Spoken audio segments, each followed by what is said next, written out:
Hello and welcome to injuries of the Round 16 2024 season, and in this first clip you can see Bo McCreary was subbed out in the third quarter with a calf issue.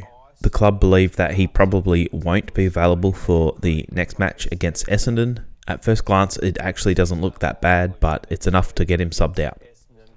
Lman from the Brisbane Lions was hit pretty hard here from Stephen May. I think it was a legal spoiling attempt, so no suspension or anything like that. Lman did go off for a HIA and he passed it and he was able to play the rest of the game.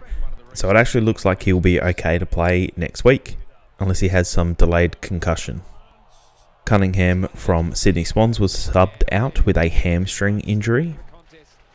Flynn and Waterman from West Coast Eagles had an ankle and knee injury respectively. They both played the rest of the game, but now they are listed on the club's injury list. Unsure how long that means they're out of the game, if at all. The club haven't really released that much information about this. Harry Jones from Essendon was subbed out of the game and he had ice on his calf. He wasn't actually listed on the club's injury list, so whether this was just preventative from a knock or something, I'm not entirely sure, but apparently he is free to play next week. George Hewitt from Carlton was subbed out in the second quarter pretty early on. Apparently he is not on the injury list for Carlton, so I'm assuming that means he's available to play next week. Harrison Petty limped off in the third quarter. He did come back and play a bit of the game. Guess it depends this week about how injured, how sore he is, whether he'll get a game next week. Adam Saad copped this nasty hit to his ankle. He was limping for quite some time, but apparently he's not on the injury list, so he must have been able to shake it off. So hopefully he'll be available next week.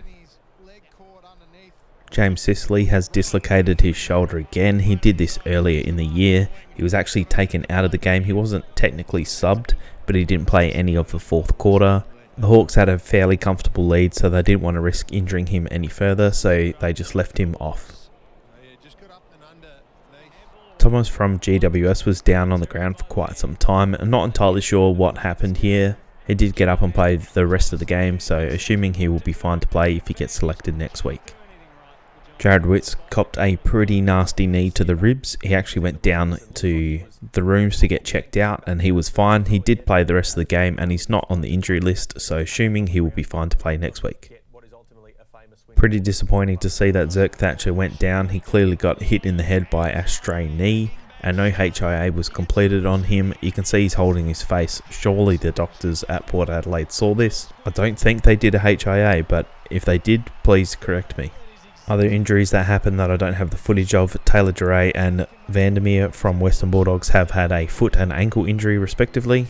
Brad Hill injured his hip, Todd Marshall injured his hamstring, Dusty Martin has injured his back, Matthew Kennedy has injured his knee. And that's it for this week. Thank you very much for watching. I'll see you in the suspension video tomorrow. Let's try and bump this video up through the algorithm. So in the comments below, well, first of all, make sure you leave a like, but in the comments below, leave your favorite color. Thanks for watching.